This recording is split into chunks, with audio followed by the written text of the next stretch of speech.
Hi, my name is Haydar, and I'll be reading Harry Potter and the Deathly Hallows from page 268 to 275. Here we go. Chapter 14. The Thief. Harry opened his eyes and was dazzled by gold and green. He had no idea what had happened. He only knew that he was lying on what seemed to be leaves and twigs, struggling to draw breath into lungs that felt flattened. He blinked and realized that the gold glare was sunlight streaming through a canopy of leaves far above him. Then an object twitched close to his face. He punched himself onto the hands and knees, ready to face some small fierce creatures, but saw that the object was Ron's foot. Looking around, Harry saw that they and Hermione were lying on a forest floor, apparently alone. Harry's first thought was of the Forbidden Forest, and for a moment, even though he knew how foolish and dangerous it would be for them to appear in the grounds of Hogwarts, his heart leapt at the thought of sneaking through the trees of Hagrid's hut. How even in the few moments it took for Ron to give a lone groan and Harry to start crawling towards him, he realized that this was not the Forbidden Forest. The trees looked younger, they were more widely spaced, the ground clearer. He met Hermione, also on her hands and knees, at Ron's head. The moment his eyes fell upon Ron, all other concerns fled Harry's mind, for blood drenched the whole of Ron's left side, and his face stood out, greyish-white, against the leaf-strewn earth. The polyjuice potion was wearing off now. Ron was halfway between Cattermole and himself in appearances, his hair turning redder and redder as his face drained of the little color it had left. What happened to him? Splinged, said Hermione, her fingers already busy at Ron's sleeve, where the blood was wettest and darkest. Harry watched, horrified, as she tore open Ron's shirt. He had always thought of splinching as something comical, but this, his insides crawled unpleasantly as Hermione laid bare Ron's upper arm, where a great chunk of flesh was missing, scooped cleanly away as though by a knife. Harry, quickly, in my bag. There's a small bottle labeled Essence of Destiny. Bag, right.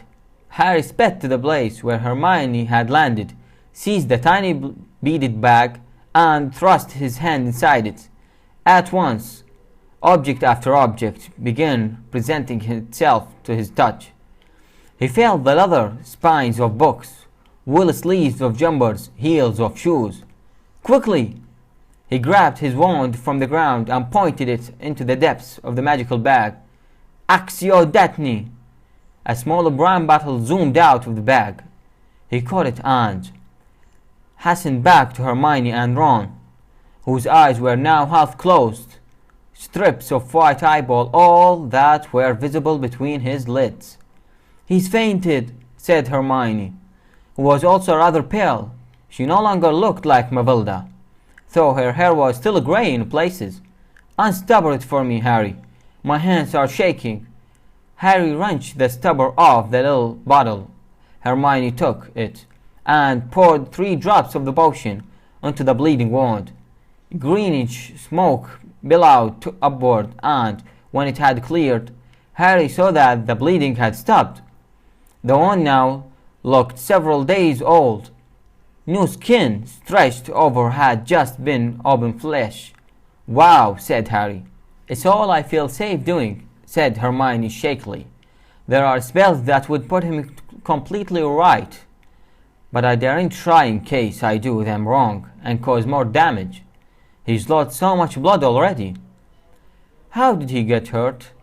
I mean, Harry shook his head, trying to clear it, to make sense of whatever had just taken place.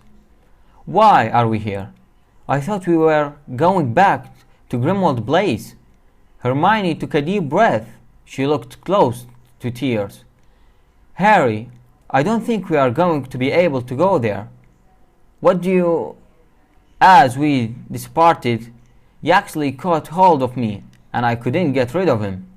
He was too strong, and he was still holding on when we arrived at Grimwald Place. And then, well, I think he must have seen the door and thought we were stopping there. So he slackened his grip and I managed to shake him off, but I brought us here instead. But then, where is he? Hang on. You don't mean he's at Grimwald Place? He can't get in there. Her eyes sparkled with unshed tears as she nodded. Harry, I think he can. I forced him to let go with a revolution Jinx, but I'd already taken him inside the Fidelius Charm's protection. Since Dumbledore died, we are secret keepers, so I've given him the secret, haven't I? There was no pretending, Harry. Harry was sure she was right. It was a serious blow. If Yaxley could now get inside the house, there was no way that they could return. Even now, he could be bringing other Death Eaters in there by apparition. A gloomy and oppressive thought the house was. It had been their one safe refuge.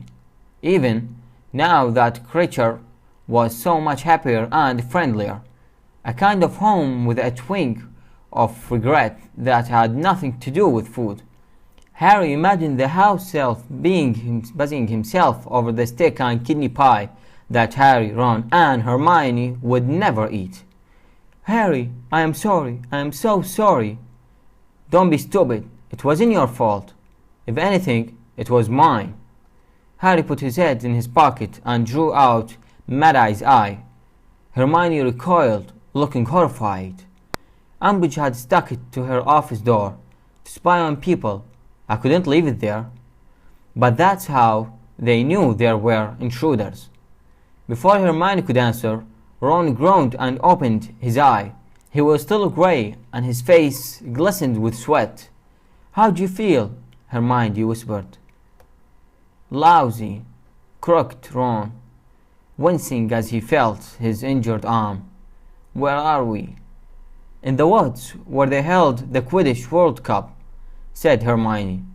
I wanted somewhere enclosed, under cover, and this was the first place you thought of. Harry finished for her, glancing around at the apparently deserted glade. He could not help remembering what had happened the last time they had departed to the first place Hermione had thought of. How Death Eaters had found them within minutes.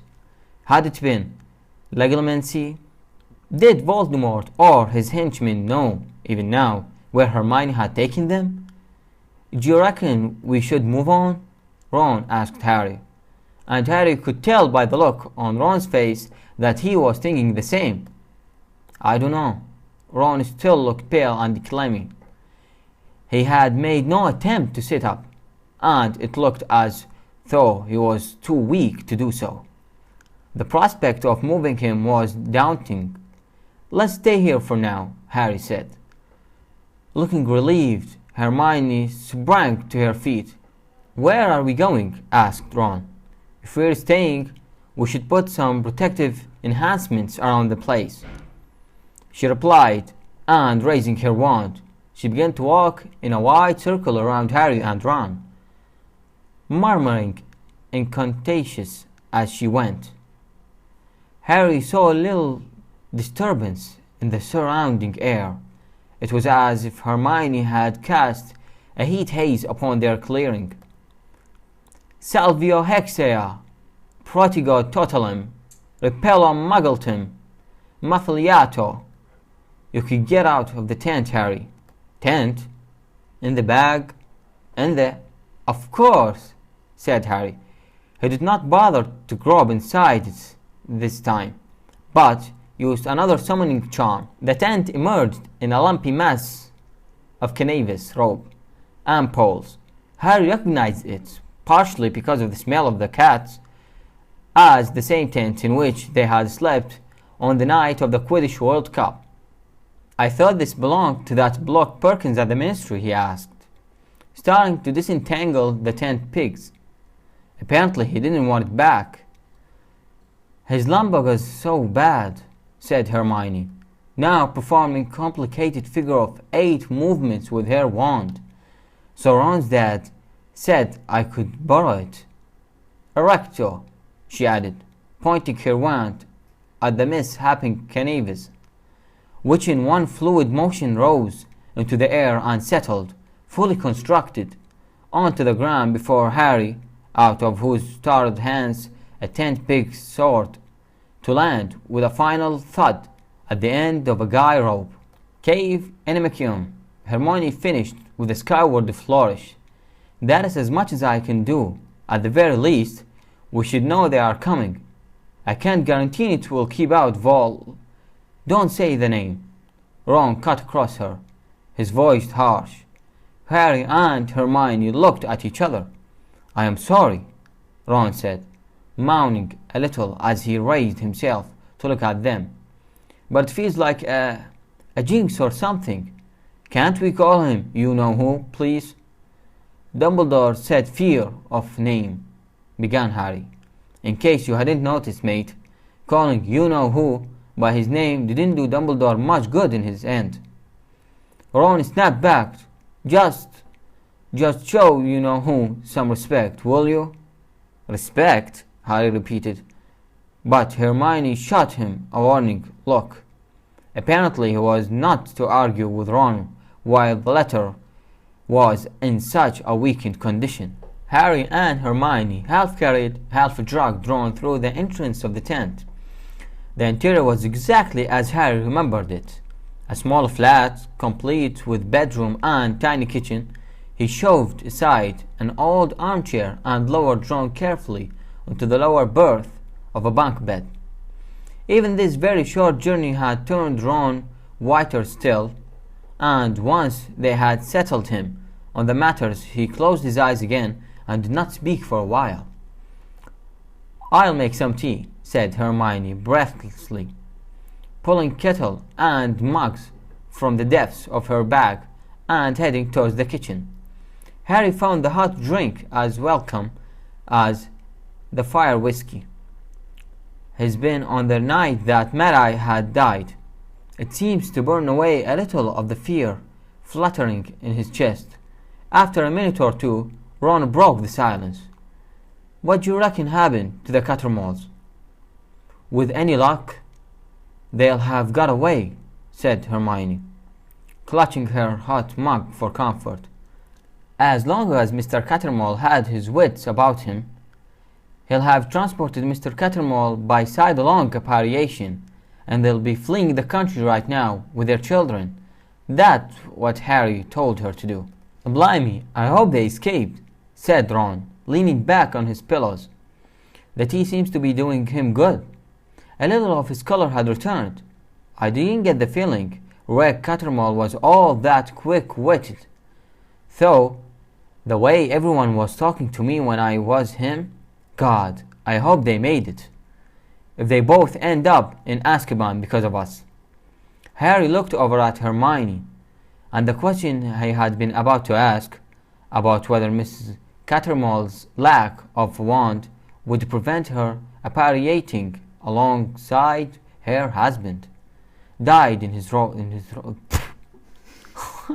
Harry looked over at Hermione, and the question he had been about to ask, about whether Mrs. Cattermole's lack of a wand would prevent her appariating alongside her husband, died in his throat.